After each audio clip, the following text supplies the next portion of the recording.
less than, I'm not a good husband, I'm not a good wife, I'm not a good partner, I'm not a good co-worker, I'm not a good team member. Wow, what a weird thing to do to ourselves. And yet I do it, you do it, whoever you are out there listening, you're doing it. And so for me, the letting go process is just that. It's allowing those things, like you said, allowing those meltdowns or those breakthroughs to happen and saying, okay, what triggered this? Right? What triggered it? Because it's never the superficial thing, right? It's never the thing that you think it is, from my experience. I'll share a story with you guys that, Jules and I are in the middle of a big transition, and part of that transition is, we're going to no longer have a studio, a physical location. And initially, I was freaking out when we kind of committed, we're seeing people in other ways. We're doing a lot more phone coaching. We're doing a lot more online coaching, going to people's houses, meeting clients and going on hikes.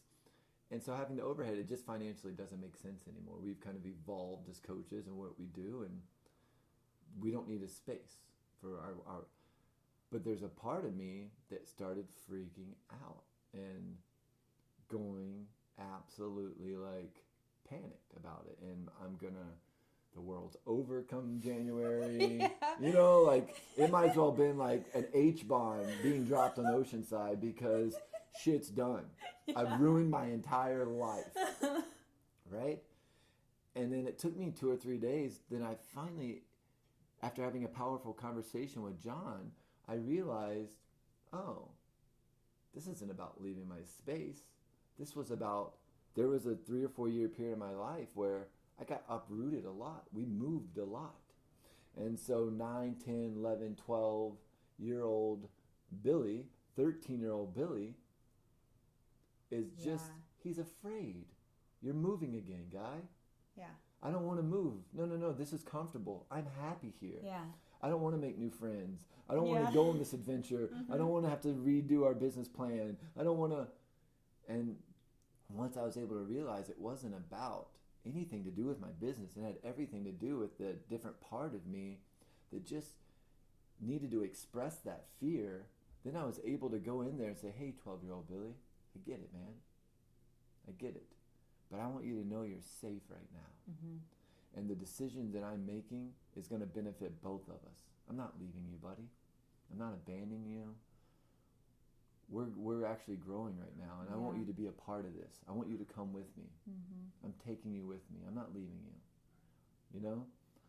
And just by being able to flip that switch, it is amazing how in just 3 weeks' time, 4 weeks' time, there's an excitement around the change. Yeah. It's gone from complete panic and fear to pure excitement of endless possibilities. Mm-hmm. But it took, like you said, this little bit of a meltdown, this breakdown to turn into a breakthrough, and me to recognize, dig through the layers, kind of peel the layers back and go, oh, of course that's why you feel this way. And what a cool opportunity to parent myself and to work on healing, those parts of myself. Yeah. Face the wall, right? Yeah. I mean, I ran face first into the wall.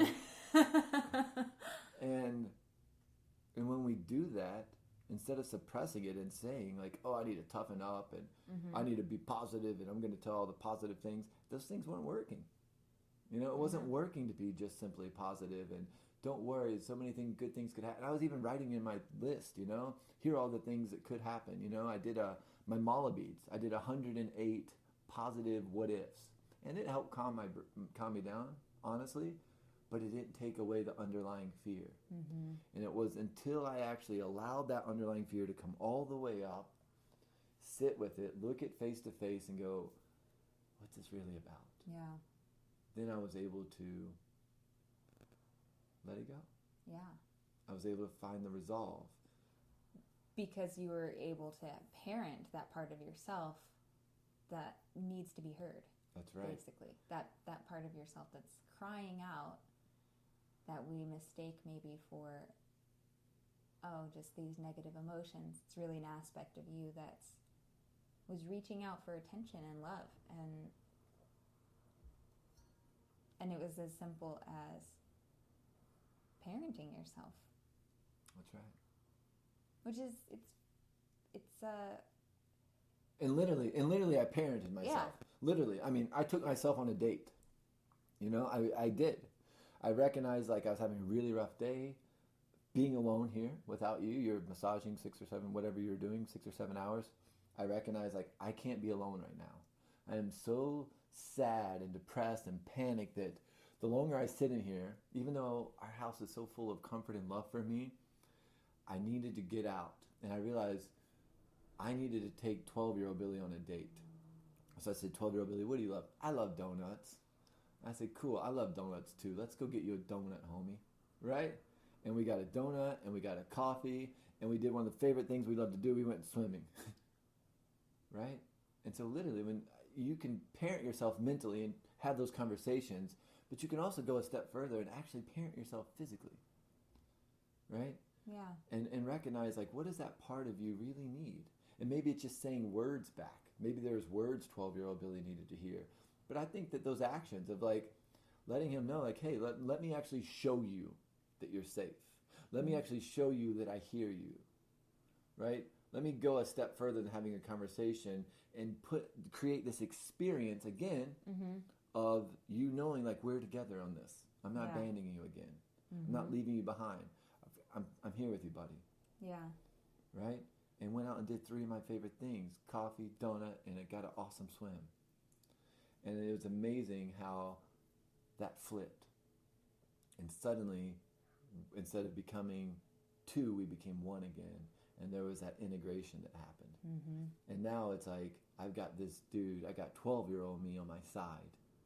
And what a more powerful force I've become now at 38-year-old me, knowing that I've got this creative wild man in my back pocket who's ready to do some cool shit with me. Yeah. You know? Yeah. Yeah, that's really cool. Thanks for sharing that. Yeah, you're welcome. That's beautiful. I recently learned through Sherry Huber. She has a really good interview podcast on Sounds True. And she talks about voice recording to help you process and to help you basically talk to. Well, she uses it specifically to talk to that voice of self-hate, which we all have. Our voice of self-hate is not the same as our inner child, maybe in the specific way that you're talking about, but you can use it for anything. Let your inner child talk, or let that voice of self-hate that won't be quiet talk for a while. But how it goes is you simply record. If you're stuck in this place of experiencing negative emotion or chaotic thinking, and you're just kind of bashing your head against the wall, sit down and record all of the things that you're feeling. Give it all a voice. Say all the things that you've been trying to not think about. Be real. Real and be just let that explicitly nastiness. real. Yeah, explicitly. Like, let it out. And then listen to it. So you voice record it and then listen to it. And for me, sometimes one time listening to it, I'm like, oh, okay, cool. I have a response. But other times I have to listen to it over and over again and cry. And kind of like literally hear myself, the part of me that's really upset and feeling really unsafe, and just be with that part of myself and cry. And feel all of the feelings and listen to it over and over until I feel ready to have a response. And the second part of the activity is to record a response. So now you've kind of exposed that part of you. You've set it out. We're going to set you out on the table, and now I'm going to talk to you. And not talk to you and like, you shouldn't be feeling this way, but access that love and compassion that is innately inside of you and tell that voice what you know it needs to hear. Even if you have to pretend that this is your really good friend who's going through a really hard time, talk to them and record a response. And it is amazing. I do this quite frequently, and it's amazing to me, the response that comes out of my mouth. Because sometimes, like the last time I did this, I listened to it over and over and over again, listened to the negativity, listened to the pain that was coming up, and then when I felt compelled to reply, I was like, well, I don't know what I'm going to say. But I can tell you, I hear you, and I understand that this is really hard for you. And I want you to know that you're safe right now. And all the feelings that you're feeling, you're safe to feel those feelings. And then getting more and deeper, and as I was talking to myself, or that part of myself, it was amazing to see what came out. And I actually had this real epiphany and moment of realization, and that enabled me to let go of all those things that were coming up. So that's another, like, a tangible way. If you've never really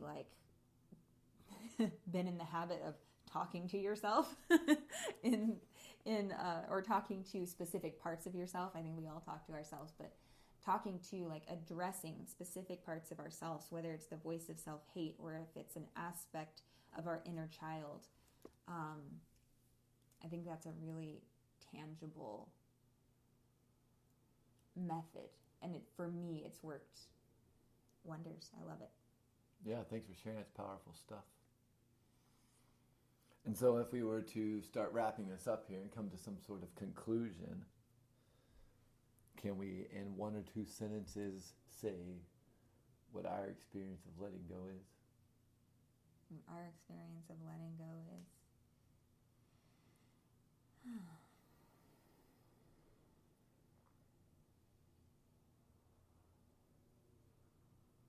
Or maybe there's a list of words. The first thing that comes to my mind asking you that, and then obviously there's a part of me that's like, ooh, I got the answer, I got the answer, right? So go. And I don't know that I've got the answer. There's that part of me that wants to know everything, right? Yeah.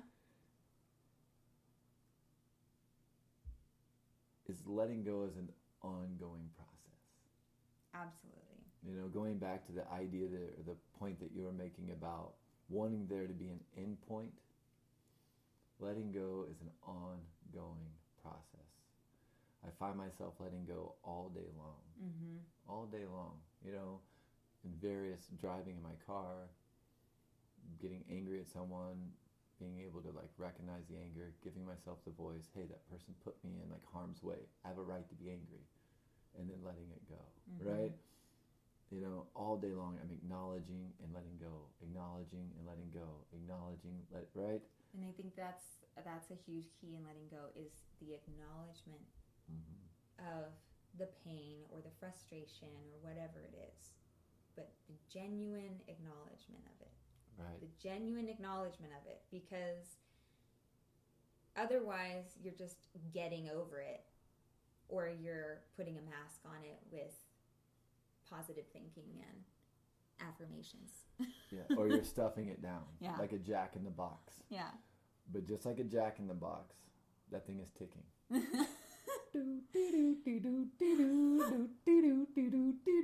And that box, that jack, is going to pop sometime. Mm-hmm. And so, stop pushing that box down and become more aware of what you're feeling and present with. When something comes up, there's a reason it's coming up. Acknowledge it. Doesn't make you bad. It doesn't make you wrong. It doesn't make you less than. It doesn't make you sinful or incorrect or anything. It's just something that's coming up that needs to be acknowledged. And if you trace it, you're going to see that